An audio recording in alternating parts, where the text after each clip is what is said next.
Hello everyone, welcome back to the NPTEL course Fundamentals in Protein Chemistry, and today we'll be discussing about protein-ligand interactions. I'm very sorry for the delay.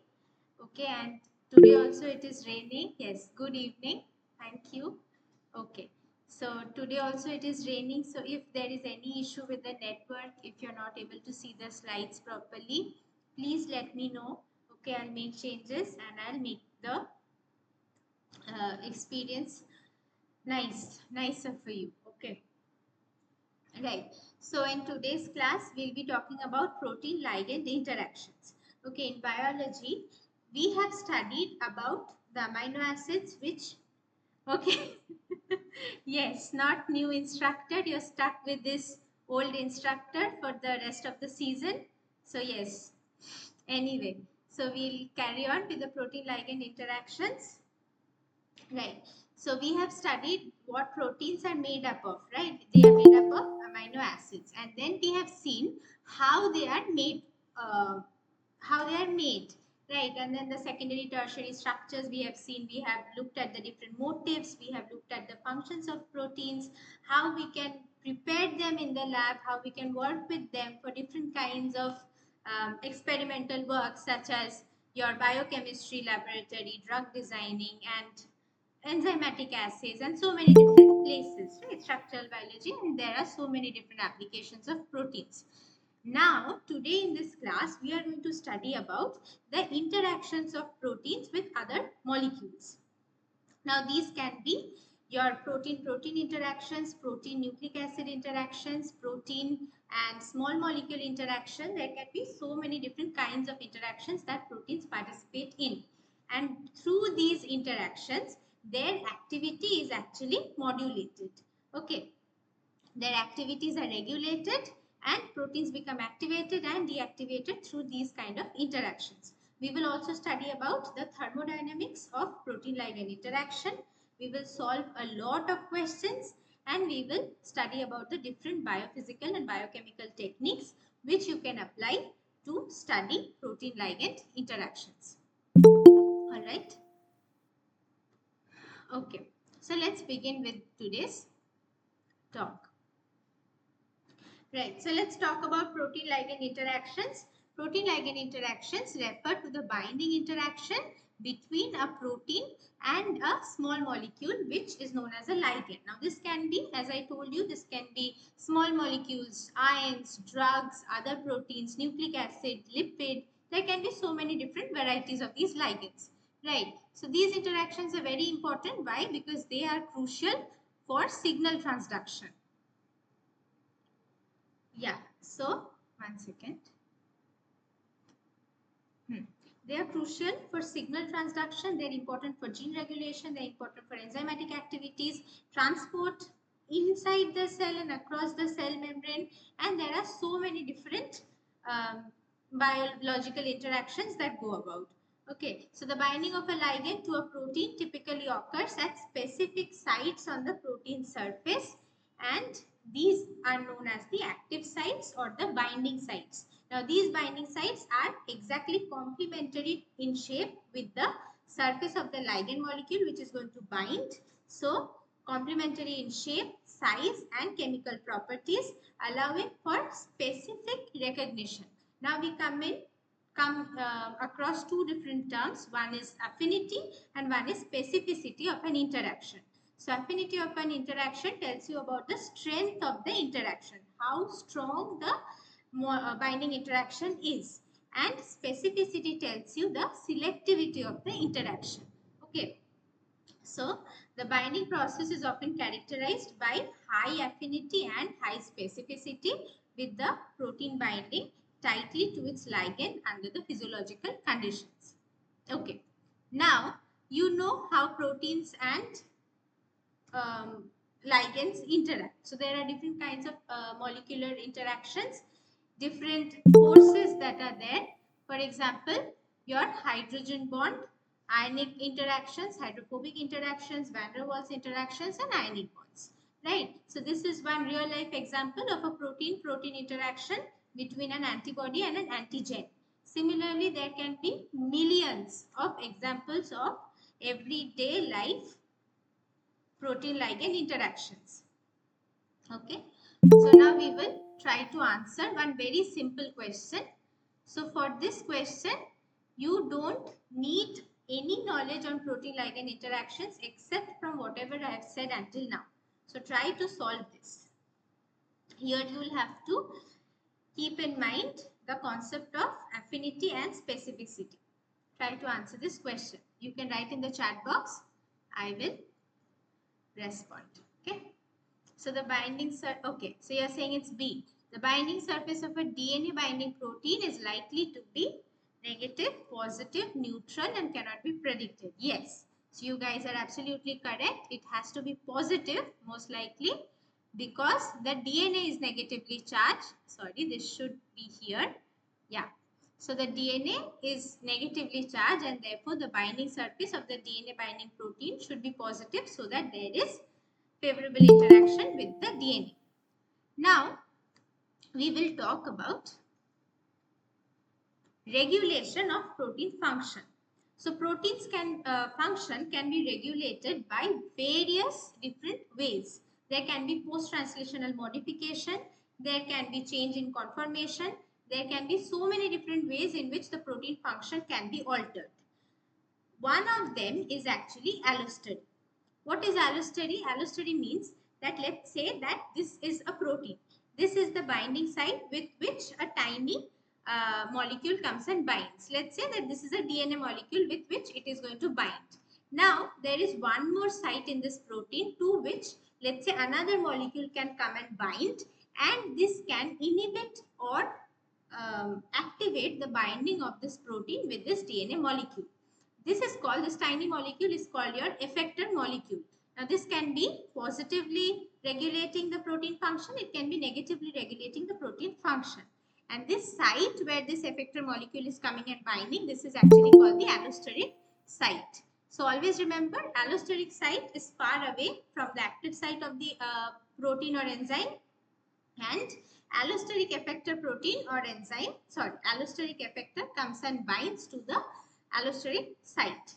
Okay, and the graph. So when allosteric effector protein binds, then what happens? There is a drastic change in the activity of the enzyme. So if you look at these two graphs, you see that the one in the right, there is actually a sigmoidal curve. So initially the activity was very minimum, right? It was very low level activity, and suddenly there is a rapid increase, and that is because of the allosteric activator molecule. Okay, so this regulatory site is actually known as allosteric site, and allosteric enzymes change their function or activity on response to the binding of this allosteric molecule. So the binding of the regulatory molecule in the allosteric site actually induces a conformational change in the enzyme structure, which can either enhance or inhibit the enzyme's catalytic activity. Okay, now we will look at another question. This is again on allosteric regulation. So based on whatever you've understood until now, you try to answer this question. Which one is true regarding an allosteric interaction? Option A is binding of a molecule to the binding site inhibits the binding of another molecule to the same site. Binding of a molecule to a binding site affects the binding at another site. Binding of a molecule to a binding site affects the binding at similar site at another monomer. And the fourth option is multiple molecules compete to bind at the same binding site. Okay, so you're saying that it is B, someone is saying it's A. Let's see which is the right answer. B. Okay, the majority says B. Okay. Yes, you're correct.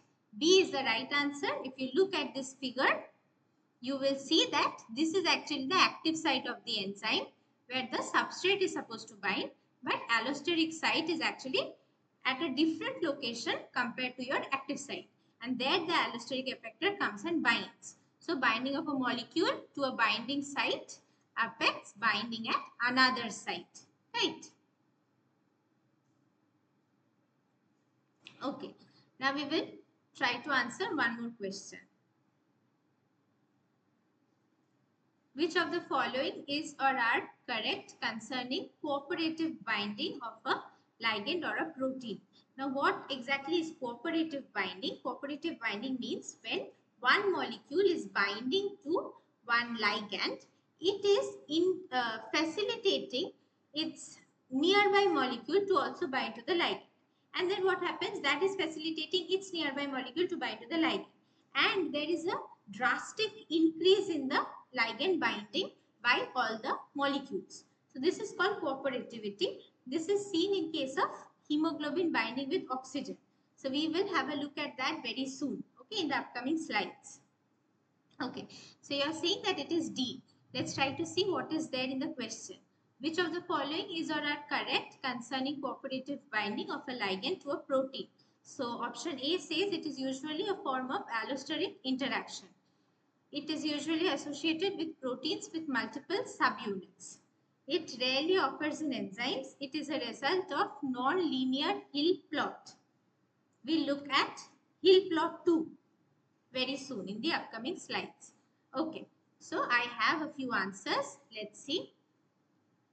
Right, so the right answer is C because they are asking which of the following is correct. Okay, I think this should be which of the following is not correct. The question here is wrong. So which of the following, oh sorry.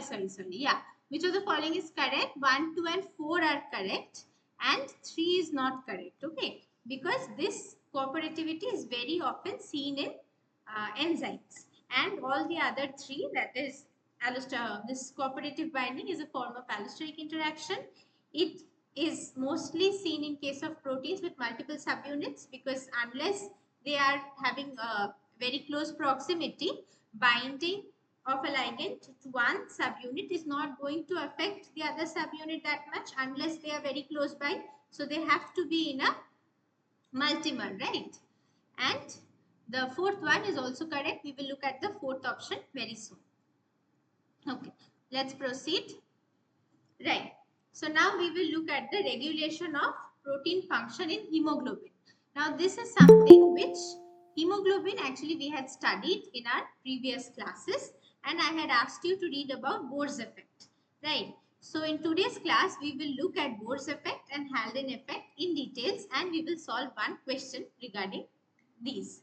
Okay. So Bohr's effect is a phenomena where change in the concentration of hydrogen ion and carbon dioxide ion affects the oxygen binding capacity of hemoglobin. Haldane effect, on the other hand, describes how binding of oxygen to hemoglobin affects the hemoglobin's ability to carry carbon dioxide and H plus ion. Okay. So Bohr's effect and Haldane effect, these are actually complementary to one another. Bohr's effect is seen when in the presence of oxygenated hemoglobin shifts the carbon dioxide dissociation curve to the right. So in Bohr's effect, what happens? The RBCs, they are actually releasing carbon dioxide at the lungs and they are absorbing oxygen. If you look at this figure, the one on the left, the image on the left is actually signifying Bohr's effect. And in Haldane effect, there is actually, it is seen in the tissues. So from the tissues, the RBC is loading the carbon dioxide, taking the carbon dioxide from the tissues, and it is releasing oxygen at the tissues. So offloading of oxygen by hemoglobin. Okay.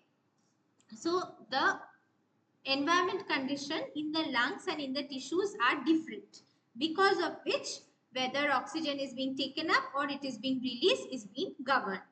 Okay, so we will look at this in more details. So if you look at this figure, you see that oxygen binding and unloading is happening, and this is called the relaxed binding structure of hemoglobin. Now hemoglobin exists in two different states. One is called the relaxed state and one is called the tense state. So in the relaxed state, it is actually bound to oxygen. In the tense state, it is not bound to oxygen. Now let us try to understand these. So this is actually the relaxed state. Okay, this is called oxyhemoglobin, and you know that hemoglobin has 4 subunits. So you can see that oxygen is bound to all the 4 subunits in this relaxed state. Then what happens? You increase H plus ion concentration, you increase partial pressure of carbon dioxide, and you increase 2,3-bisphosphoglycerate, which is a allosteric regulator. Its concentration is increased and the partial pressure of oxygen decreases. Then what happens? Then oxygen is released and deoxyhemoglobin is formed. This is what is seen in the tissues majorly, and this is what is seen at the lungs, right? And here what happens? You see that this 2,3-bisphosphoglycerate, this is bound to the beta subunits of hemoglobin. This is how the curve for hemoglobin goes. This is the curve for relaxed state, this is the curve for tense state, and this is the curve that is obtained after cooperative binding of oxygen. Okay, so the presence of oxygen stabilizes the relaxed state. When 2 oxygen molecules are bound, then the R state predominates. And the sigmoidal oxygen hemoglobin binding curve is essential for a sum of 2 hyperbolic curves. This is one hyperbolic curve, this is one hyperbolic curve, and the summation actually gives you the actual hemoglobin binding curve. Okay, I hope that is clear. And this is the graph that you need to understand. This is for Bohr's effect. Bohr's effect is seen when increased carbon dioxide, pH and temperature. So at this condition, Bohr's effect is seen, and Halden's effect, oxygen displaces carbon dioxide from the hemoglobin. And at these conditions, Halden effect is seen. Now you try to solve this question. So if you have understood whatever I said until now, you must be able to understand and answer this question correctly. So the question says, which one of the following is false? 2,3-bisphosphoglycerate allosterically binds with the beta chain of hemoglobin in the central compartment. 2,3-bisphosphoglycerate helps to release oxygen from hemoglobin even at low partial pressure of, okay, so acha, one of the answers that I am getting is C. Okay, 2,3-bisphosphoglycerate increases the oxygen affinity of hemoglobin. Which of the following is false? Yes, yes, you guys are correct. Let's see. So which one of the following is false? Yes, definitely the third one is false, because oxygen, if you look at this figure, it is helping in converting BPG. This is converting oxyhemoglobin to deoxyhemoglobin, right? It is binding to the beta subunit at the central compartment. This is why I have added this figure, to make it easier for you to remember. Okay, and deoxygenated form of hemoglobin is stabilized by 2,3-BPG. That is correct. Okay, now we will move on to another interesting concept, which is scattered plot. Okay, so now we are going into the now very soon we will go into the thermodynamics of protein-ligand interaction. Okay, so to understand the thermodynamics of protein-ligand interactions, different kinds of graphs are used. So scattered plot is one such graph.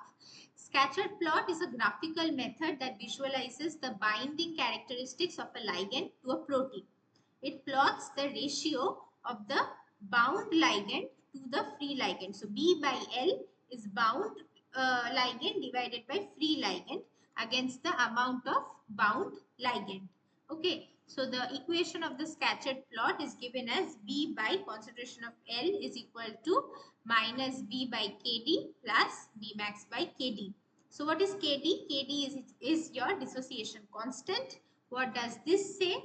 Dissociation constant is the concentration of the what? Tell me. Concentration of the protein at which half of the protein is bound to the ligand. Okay, that is your dissociation constant. So B is the amount of bound ligand and L is the concentration of the free ligand. B max is a concentration, maximum amount of ligand that can bind, that is the total ligand binding sites, that is your B max. And from this curve, if you plot the on the y-axis, it is actually a ratio of bound by free ligand, and this is the concentration of the bound ligand, and this is how the graph goes. and the point where it touches, that is your Bmax, which tells you total number of ligand binding sites, and the slope gives you information about the dissociation constant. Okay, so now how do we interpret this scattered plot? One thing, slope gives you dissociation constant, Bmax is given by the intersection at the x-axis, linear region. If it is linear, in a typical scattered plot, if the data points form a straight line, it suggests that the binding sites are equivalent. Okay, all the binding sites are similar. The ligand binds to single class of sites with the same affinity. But if there is a curvature, if the plot shows curvature, it indicates that there might be multiple classes of binding sites with different affinities and complex interactions. Okay, so if you have understood this scattered plot, I hope you will be able to solve this question. There are two dashes, A and B, correspond to the slope and x-axis intercept of a scattered plot. And for your reference, even scattered plots are given. There is scattered plot, and this is the hill plot that we were talking about. Right, earlier there was an option. So hill plot is this one, where instead of B by L concentration, there is log of your V by 1 minus V. So you can read about this, what is this V by 1 minus V, and you can find out.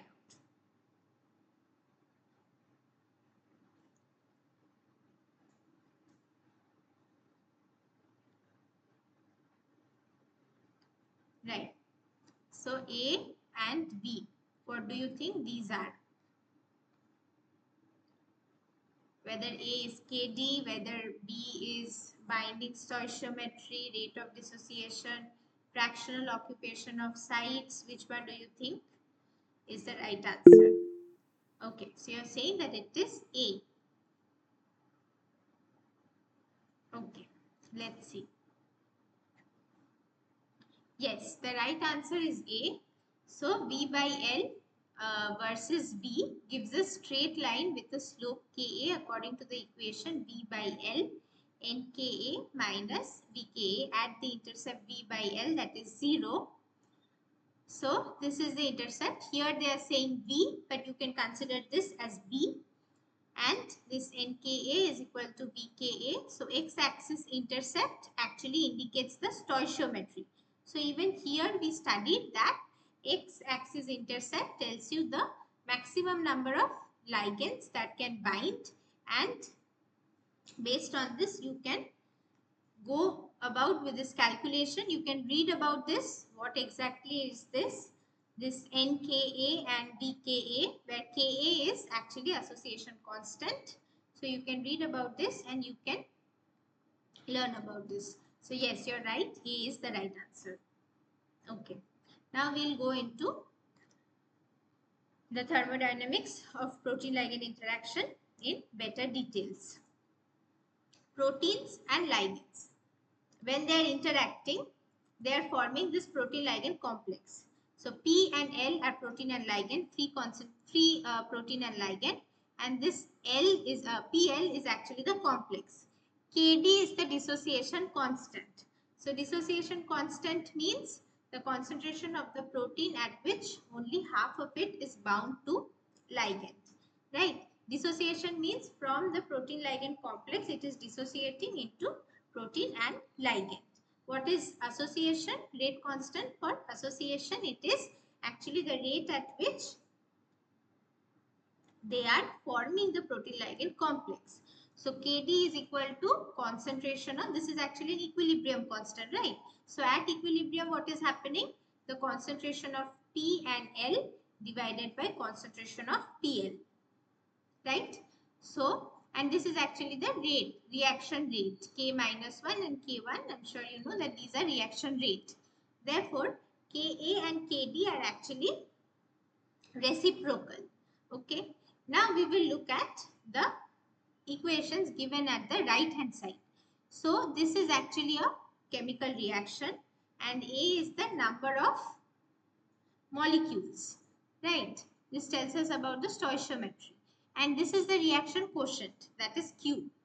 And at equilibrium, what is happening? You know that this is the equation for what is happening at equilibrium. Now, if we go back to the thermodynamic equation that we had studied in our previous class, where delta G is equal to delta G naught plus RT ln Q. This Q at equilibrium will be considered as K equilibrium instead of Q. Q is a reaction quotient which is true at all stages of reaction. But if you only want to focus at the equilibrium stage of the reaction, we will consider this as RT ln KEQ. So when Q is equal to KEQ, then your delta G is going to be equal to 0. Why is that so? Because at equilibrium, the reaction, the rate of reaction, rate of forward reaction is exactly equal to the rate of backward reaction. And therefore, the net movement is 0. And therefore, your delta G will be 0 at equilibrium. So now if you input those two values into the equation, you will see that delta G naught, now this delta G naught actually comes this side. So the delta G naught is equal to minus RT ln KEQ. This is the equation that we are getting. Okay. Right. So we will, now again ln, you know that to convert ln into log, you will have to multiply it. So that you have to do, and then we get this particular equation, right? So we will look at Kd and Ka as well. Kd is the dissociation constant, and this tells you how tightly the ligand binds to the protein. Ka is the association constant. This tells you how readily the ligand binds to the protein. This is more or less the same thing. Now see units. Very important. Now, I told you that these two are reciprocal, right? So, Kd, the unit is molar, and Ka, the unit is mole inverse. So, lower Kd indicates higher affinity, and higher Ka indicates higher affinity. I hope that is clear. Okay, I will try to solve this. Now this is also a very direct question based on whatever we learned in the previous slide. You should be able to answer this. Try to answer this question.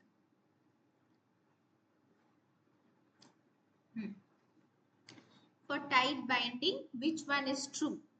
K equilibrium is, it should be much less than 1. So K equilibrium should be negative. Kd should be what? Positive. Kd should be more than 1. So tight binding. Tight binding means, how is tight binding related to Kd? Just now we studied, right? If you fit all of this into the equation, what is going to come? Okay, so you are saying that it is D. Okay, let's see. Let's look at the right answer. Yes, very correct. See, Kd should be less. Why should Kd be less? Because Kd indicates the readiness with which the ligand dissociates from the protein. So, Kd is actually inversely proportional to the strength of interaction. So, when it is tight binding, Kd should be less. And then your K equilibrium. So, if you go back to this equation, delta G is equal to minus RT ln KEQ, when delta G is much less than 0. So, that means this is actually negative, and KEQ is more than 1. So then, see, Kd is equal to, this is the equation, dissociation is small for tight binding, and therefore Kd is much less than 1, right? So if this is negative, then your KEQ is becoming positive, and that is why KEQ is more than 1.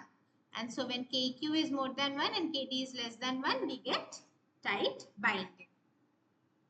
I hope that is clear. Okay, we'll go to the next question.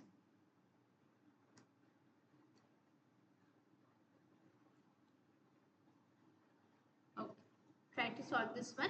Which among the following is or are true about the thermodynamics of protein ligand binding? When Kd is very low, then delta G of binding is very high. Almost all binding sites are saturated if the ligand concentration is nearly 10 times that of Kd. Okay, the unit of Kd for a 1:1 ratio of protein and ligand is liters per mole. Kd includes only an enthalpy factor but no entropy factor. So you are saying that it is D. Okay, let's try to see what the answer is.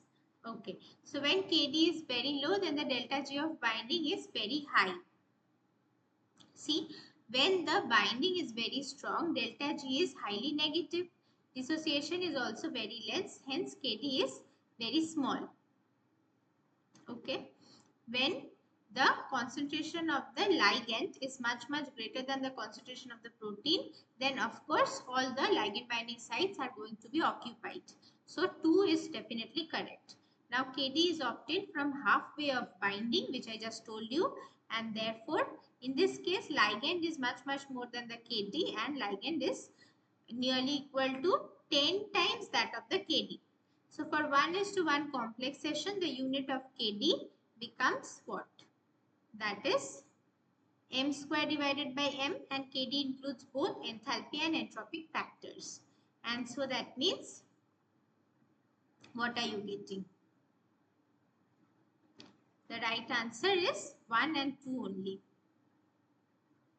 This is not L per mole. It is just molar.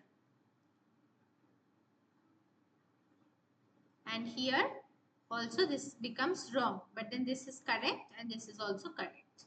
And so we are getting B as the right answer. 1 second. Now we have a numerical question.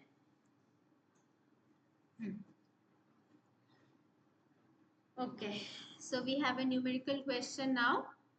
Question on protein-ligand interactions, and they are asking you about delta G naught and delta S naught calculated from the following data are. So the different temperature, at different temperature and different equilibrium constant is calculated. And so if you put that into the equation that we learnt about just now, then you will see that delta G naught is equal to minus RT ln K equilibrium. So you will get many values. Now you actually have to plot this. So how you should be doing this is, okay, yeah. So this is how you should be doing this. You will have to plot this log of K equilibrium and you will have to plot the time. So even if you don't plot, and from the slope actually they are calculating the delta H, which is the change in enthalpy, and from there they are calculating the change in entropy. So they have obtained both. Now they are putting that into the equation. Delta G, which is the Gibbs free energy, that is equal to delta H naught minus T delta S naught, and that we are getting as this value. So when you get time at home, please practice this.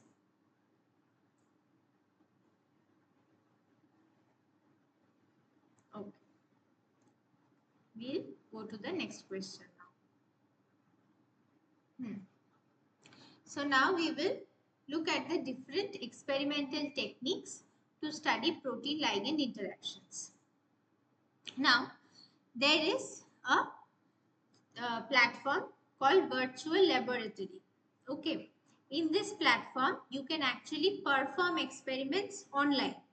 So I will be attaching the link to that particular platform. There are different experiments. There is surface plasmon resonance, there is ITC, there are SDS page and many other experiments, and you can have a look at those.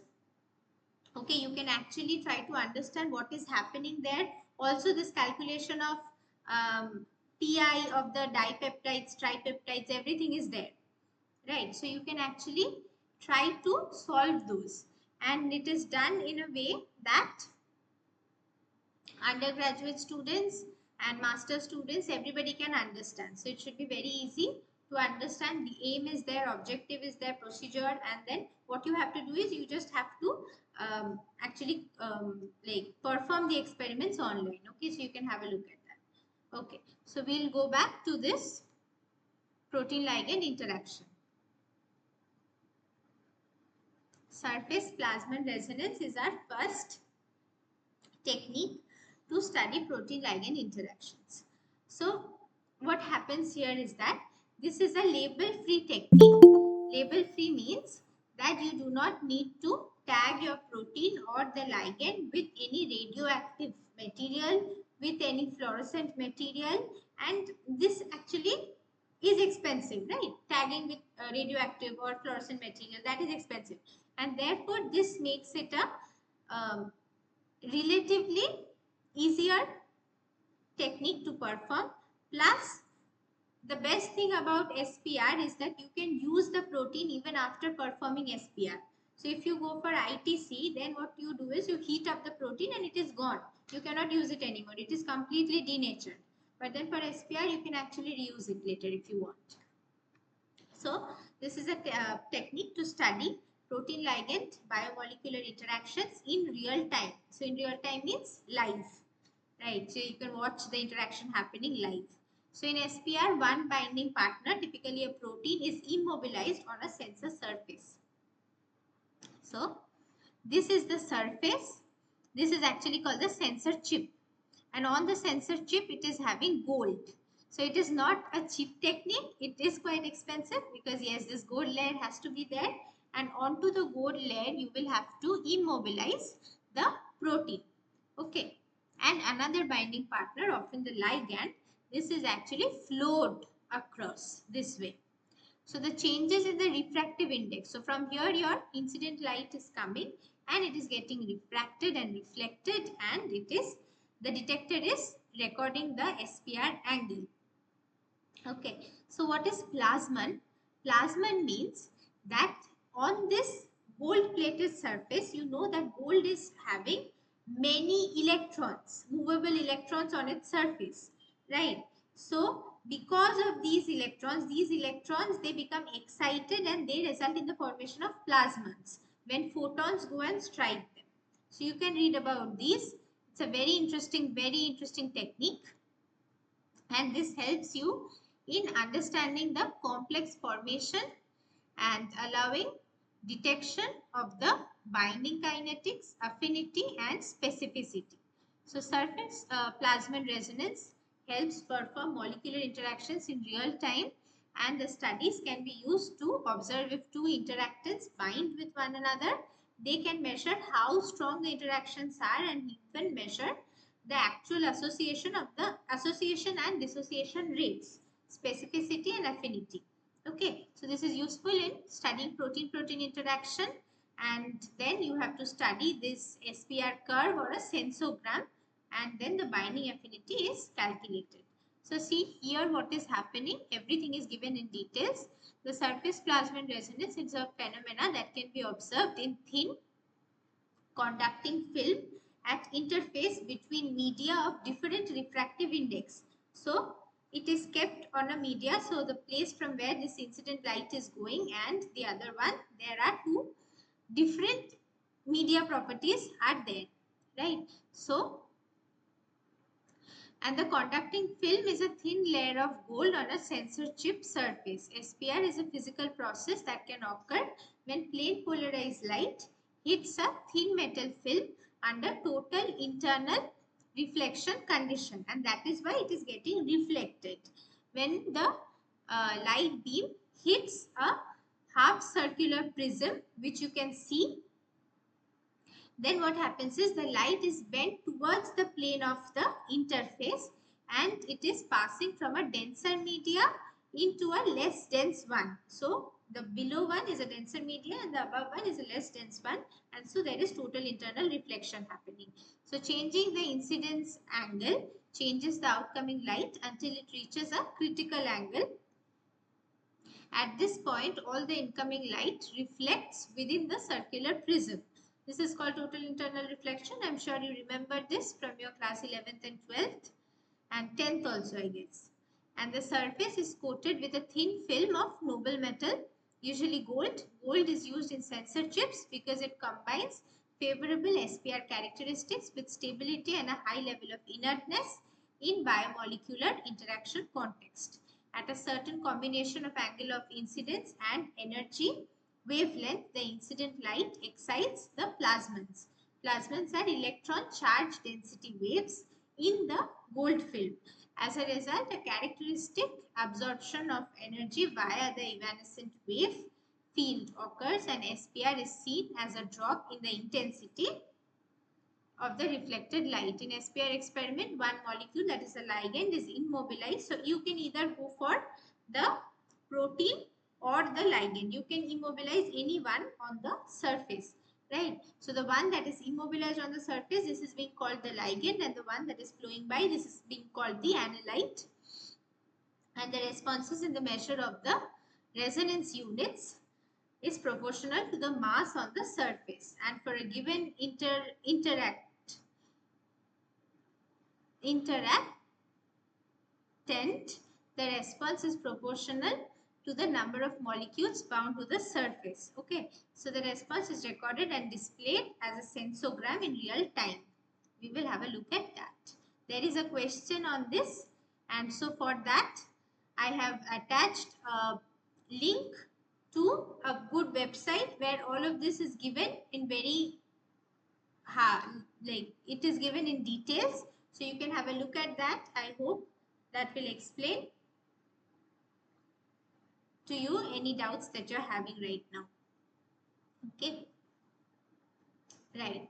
So now we are going to another technique to study protein ligand interaction, which is isothermal titration calorimetry. So ITC is a technique which is used to measure the heat absorbed or released during a biomolecular interaction. So by titrating a solution, so if you look at this, there is a reference cell, there is a sample cell in which you are going to add.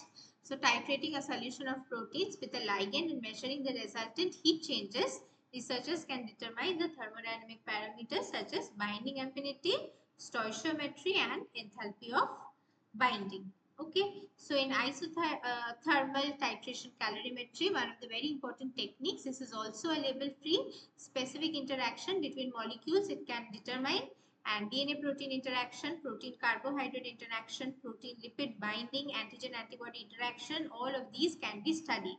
So it is a highly sensitive technique where what happens is there is titration and binding is studied. So generally a small chemical compound called the ligand is the titrant, and usually protein at a constant temperature. So this technique is commonly used for drug development as it provides valuable thermodynamic information about the interaction of the protein with its target protein. ITC can very precisely measure Gibbs free energy, enthalpy, entropy, heat capacity of a binding interaction. Okay, so this is the titrant, which is your ligand, and the sample cell contains the protein of interest, and gradually you keep on adding this, and what happens, there is a change in temperature. As the binding happens, there is change in temperature constantly, which is being recorded. So what happens is, see here, the ITC instrument. Yes, anyone wants to enter? Okay, so the ITC instrument measures the amount of power in microcal per second required to maintain a constant temperature difference close to zero between the sample and the reference cell. Okay, so initially the feedback system continuously applies a small power to the sample cell, which determines the baseline level. Each injection of the serine solution, usually termed as the ligand, triggers the binding reaction, and depending upon the binding affinity and the concentration of the reactants, that is the macromolecule M and the ligand L in the cell, certain amount of the complex gets formed. Now this formation of the complex results in release of energy. This is an exothermic or endothermic reaction, and therefore the temperature actually drops. Then the feedback cell, it can either rise or it can drop, right, based on whether it is your exothermic or endothermic. Now what happens is the temperature reaches the equilibrium and the temperature balance is restored by this feedback system, and therefore the recorded signal shows typical deflection pattern in the form of peak. So integrating the area under the peak, assuming the baseline as a reference, provides the amount of heat associated with the injection. As the reactant in the cell becomes saturated, the heat signal diminishes until only the background heat is there. So in a properly designed typical ITC experiment, the binding affinity, that is dissociation constant, that is KD, stoichiometry, binding constant, enthalpy, entropy, all of these can be calculated. Okay. Right. Then there are also other techniques such as fluorescence anisotropy. There is EMSA, there is differential scanning calorimetry. Okay, so these are the different biophysical and biochemical techniques involved in protein-ligand interactions. For your exams, you will definitely get questions from these techniques, but not directly from one technique. You will probably get a mixture of 2-3 techniques together to study a particular protein or study a particular protein-ligand interaction, right? So for that, you need to know the principles of every, especially the principle and application, and how to study the sensogram, how to study the graphs that are formed after, let's say, elution of a protein or something like that. Chromatogram and sensogram, these you must know how to study, how to interpret. So questions like those will be coming for your exams. So this is another technique, which is fluorescence anisotropy. Now here what happens is, based on whether a complex is present or a small free protein is present, the plane polarized light is different. So initially what happens, there is a polarizer which ensures that from the light source, the light is converted into plane polarized light. In plane polarized light, you of course know that the electric field and magnetic field vectors will be vibrating along one specified position only, as specified by the polarizer. Then what happens? Your protein molecule is there, and to the protein molecule your fluorescent peptide is tagged, right? So if the protein, see, when only the ligand is there, then it is tumbling very fast, and so the light that is being deflected, that is having the exactly same polarization as the light that had come to it, right? But for the complex, since it is tumbling very slowly, then what happens is the polarized emissions are altered. So see, fluorescence spectroscopy can be employed to study protein-ligand interactions by monitoring changes in fluorescence intensity, polarization or lifetime upon binding, ligand binding. Researchers can determine the binding affinity, kinetics and conformational changes in the protein. So principle is that free fluorescent ligands irradiated with plane polarized light rotate quickly and emit light in depolarized manner. Fluorescent bound ligands bound to the protein, they tumble slowly and emit polarized light. So the light emitted by the ligand, free ligand, is mostly depolarized. But then the light that is emitted by the complex is often polarized because it is tumbling very slowly.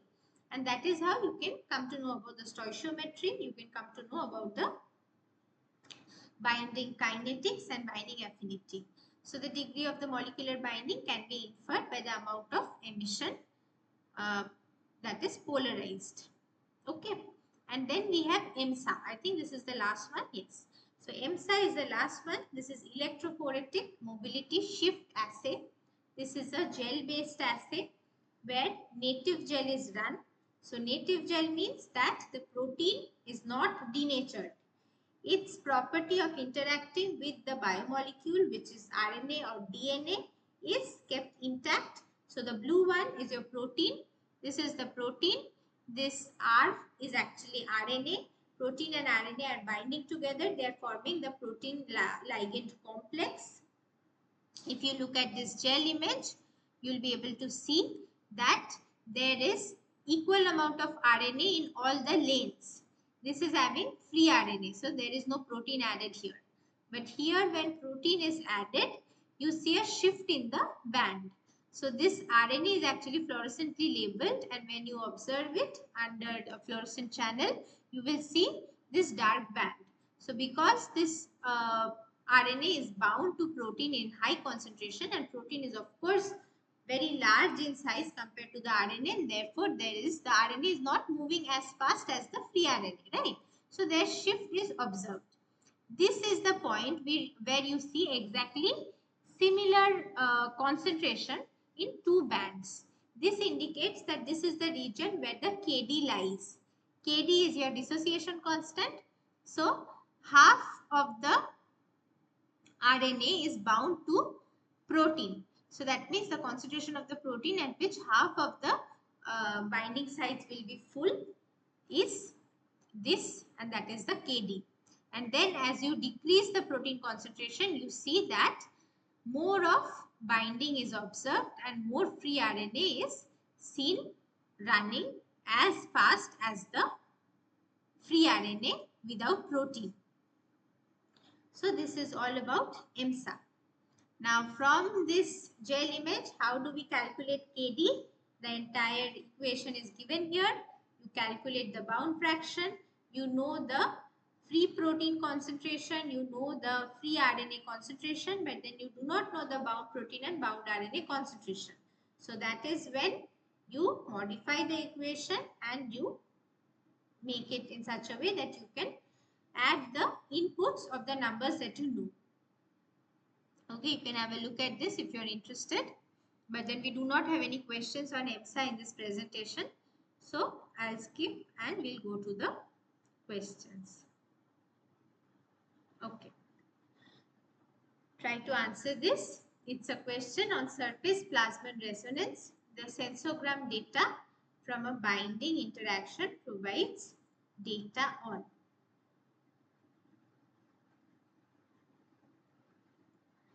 One is binding affinity, the rate of association and dissociation, enthalpy of binding and entropy of binding. Which one do you think would be the right answer? C.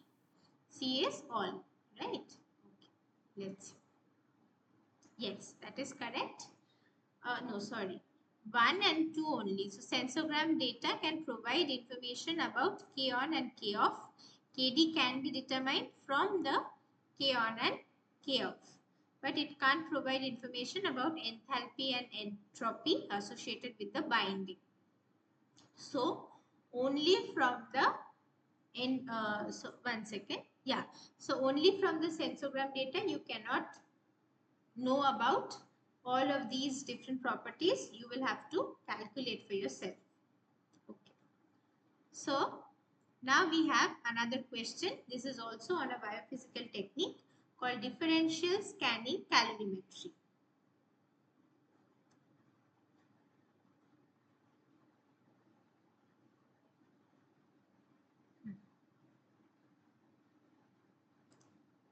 Differential scanning calorimetry.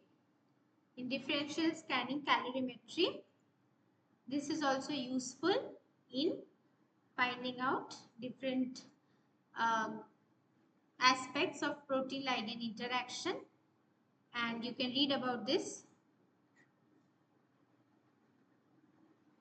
I haven't included differential scanning calorimetry in this PPT. I missed this out, but then you can always have a look and you can check. So differential scanning calorimetry, this is a very useful technique because here the protein ligand interaction is performed in a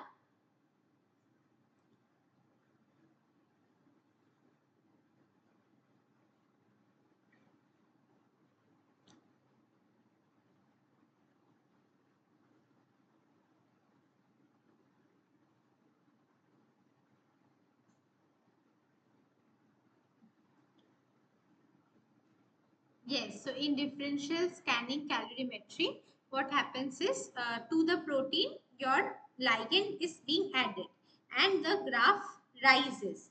Okay, and then after a particular time, there is dissociation and then it decreases. So this is how that sensogram goes. Initially, there is increase, S-shaped increase, and then there is dissociation, and then there is complete loss of signal, and this happens because of heat. So the right answer is answer number C.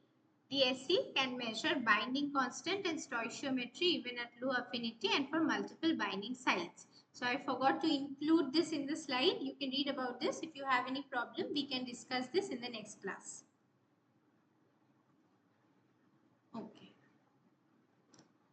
Right. So there is one more question on ITC. Let's try to solve this. So these are the graphs that you get from ITC. Okay. So this is time versus microjoules per second, and from here you get this, and this is actually the binding curve. This is the molar ratio.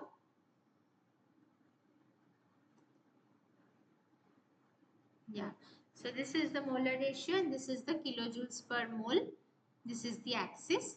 So from here, they are asking you to find out, see, in an ITC experiment, the observed heat change per injection is fitted to a theoretical binding curve shown below.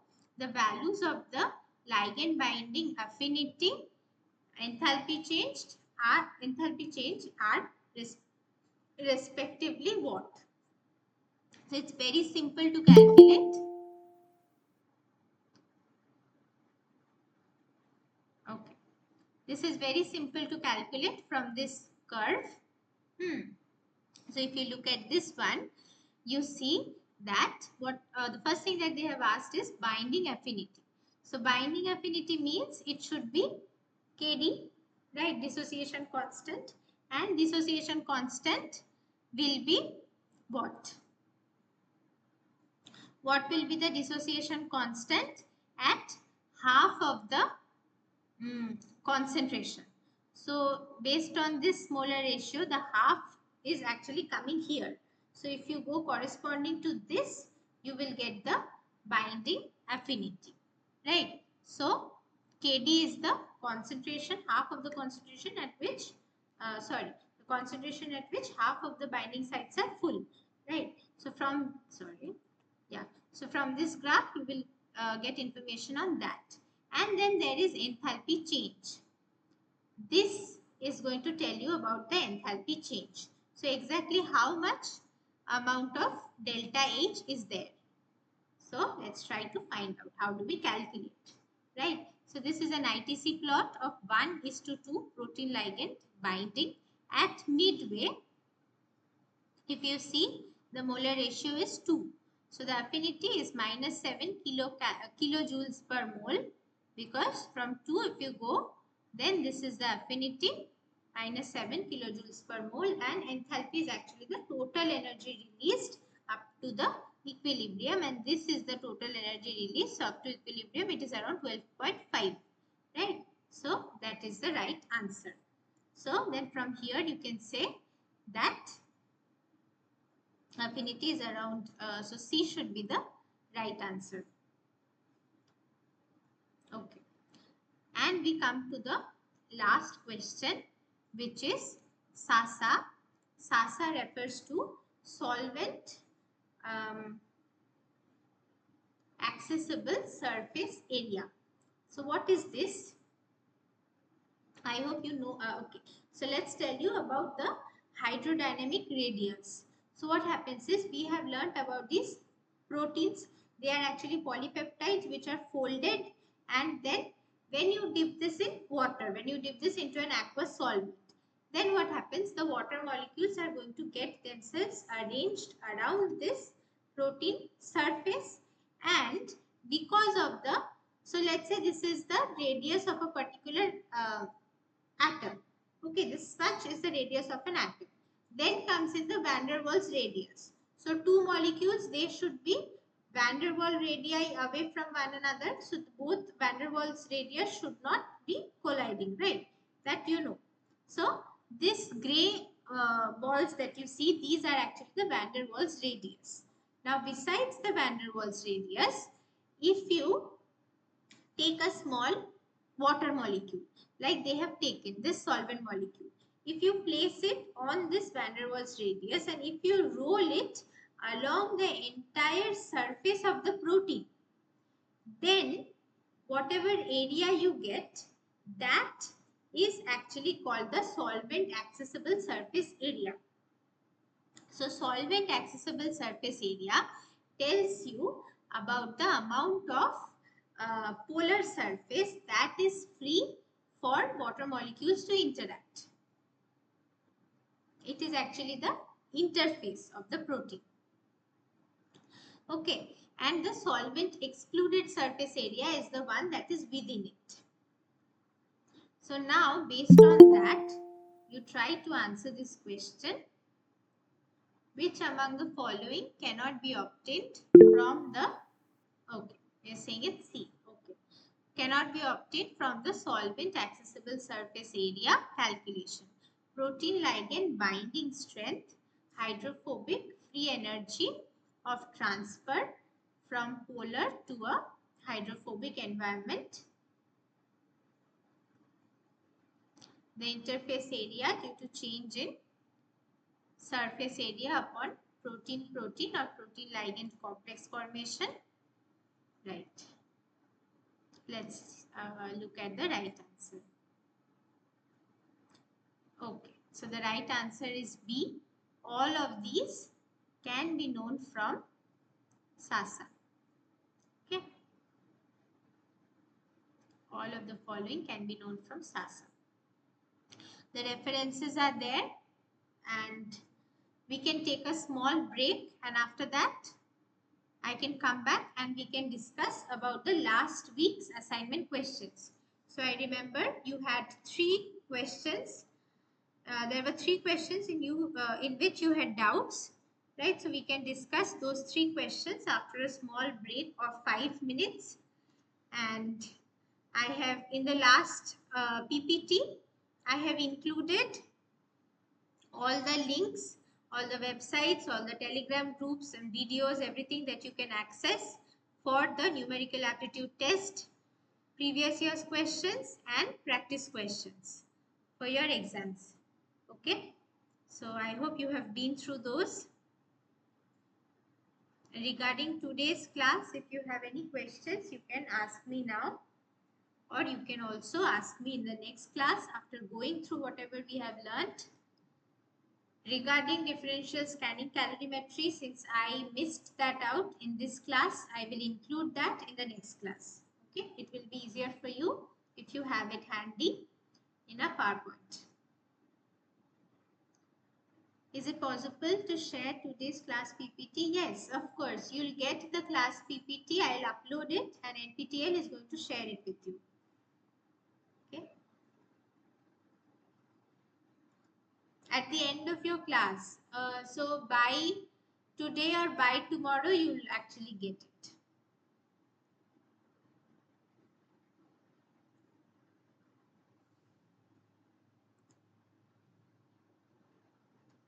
Right. So do you have any more doubts? Otherwise, we'll take a small 5-minute break and then we'll be back.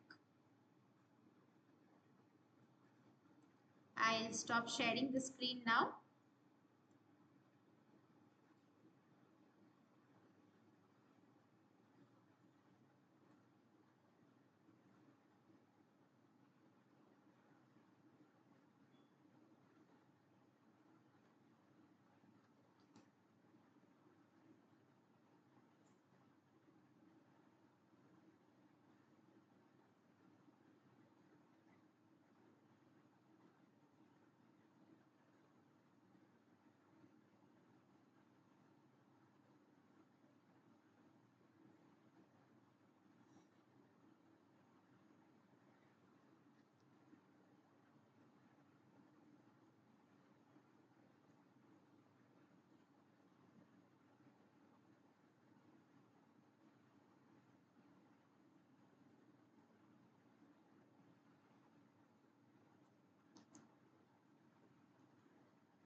Yes.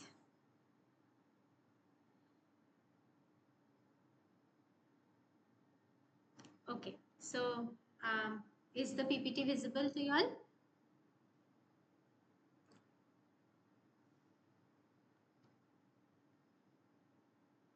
Can you see the PPT? I hope you can see it.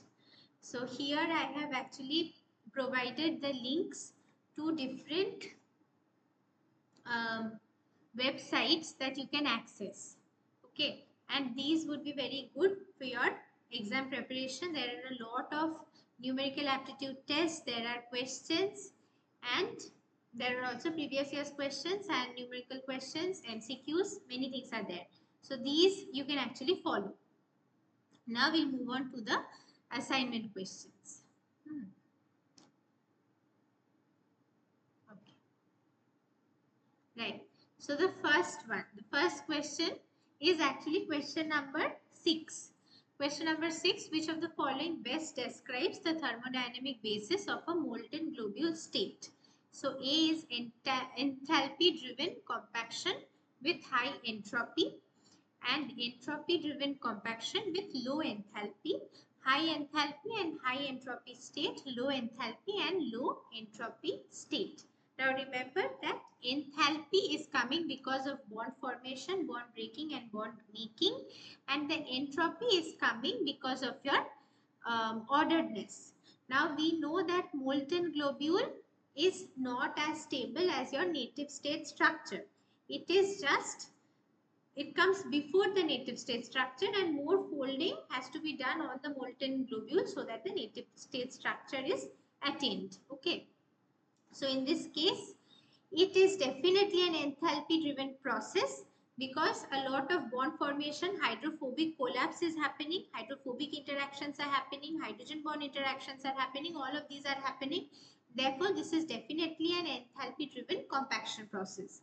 And also it is not having very low entropy. It is relatively having higher entropy because it needs to undergo more conformational changes so that the native state is being achieved.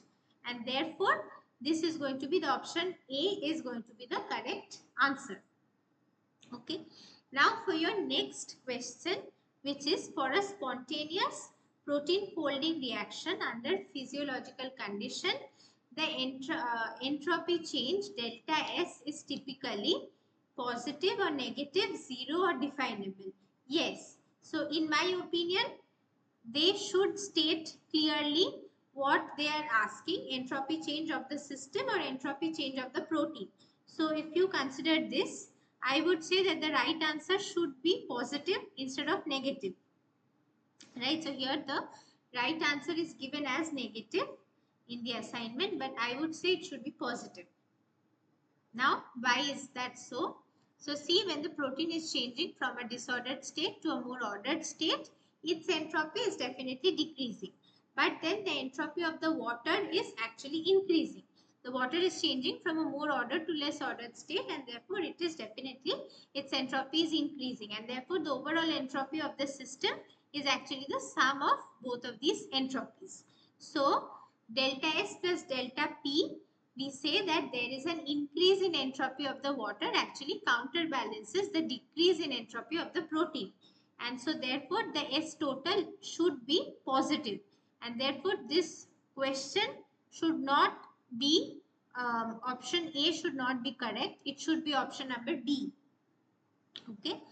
Now we go to the next question, which was question number 12. You had a doubt in this as well. So they are asking you which is beta hairpin, which is coiled coil structure, which is zinc finger motif, and which is Greek key motif. Okay, so zinc finger motif means that there are going to be 2 cysteines or 2 histidines, or there can be 4 cysteines, and they are going to bind to one zinc molecule. So if you look at this figure, this third one looks like a zinc finger motif. See, this is the imidazole group of 2 histidines, and here are actually 2 cysteines. S is often denoted by, sulfur is often denoted by yellow color, and therefore this is actually a zinc finger motif. So C has to be zinc finger motif. So your option C gets cancelled. It should be either A, B or C. Now comes in this one. So this is actually beta hairpin because there is beta and then there is a turn and then there is again beta sheet. And for this B, there is a coiled coil structure. So B is coiled coil and C is zinc finger, D is beta hairpin. What about this Greek finger motif? If you look at the next slide, this should be very clear to you. See, this is given very beautifully in Voigt and Voigt biochemistry. Okay, so if you go through that book, all of these will be very easy for you to understand. So this is actually the Greek key motif. This one. There is a beta sheet and this is how there are beta turns and beta sheets and this is how it goes. So remember, turn is made up of 3 to 4 amino acids and a loop is made up of a long stretch of amino acids. So beta turn means that your option number D was a beta turn, right? So yes, you can refer to these figures to answer the question. Okay, this one I would say that probably the answer is wrong for the second question. And for the first question, I have found a series of YouTube videos and they are given by a professor and these are very self-explanatory, very well explained. So I'm going to share the link with you guys in this PPT. Okay, so you can actually go through his videos. These are all available on YouTube for free and this entire chapter he actually sums up in his videos. There are many lectures. There is one full video on molten state. So you can actually go through. I'll provide the link there. Okay. Yes, please. Tell me. You want to ask something? Yeah, good evening, madam. Yes, good evening. Tell me. Yeah, in the week 3, what you explained for that 6th and 12th question, I have been attached a written and one general screenshot in the NPTEL question and answer portal. I send a mail to NPTEL mail ID. Could you please check that? Can you please repeat? That 6th question and 12th question, what you explained now. For that, I uploaded some notes and that written reasons and publication. One of the publication reference. Okay. So they mentioned regarding some other answers. What you explained, it is quite opposite for the based on the differences. Okay. So you have mailed that to me. Yes, that means NPTEL website, NPTEL mail for this course. NPTEL mail. Which mail ID is that? Can you write down? So after logging, just a minute. Write down in the chat box. In that case, you can actually send it to me. Okay, you guys know my mail ID? We don't know, madam. You don't know? Okay, I'm writing it here in the chat box. So if you have any doubts, if you have anything that you want to send me, you ping me. I'm writing it down here, okay?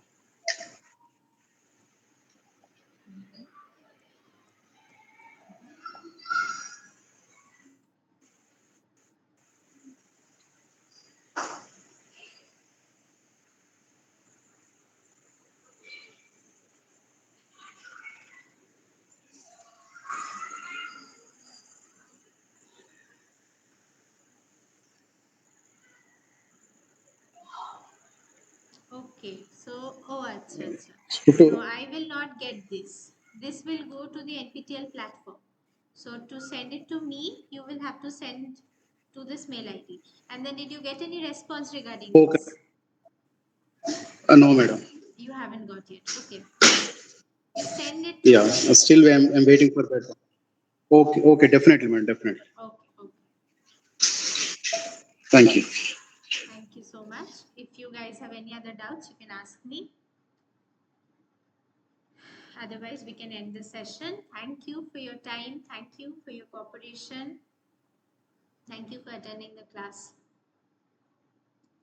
If you have any feedback, any suggestion for me, you're most welcome.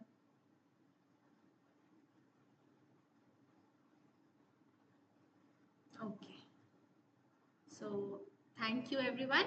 Let's end the call then. Yes, yes. Thank you so much. Thank you.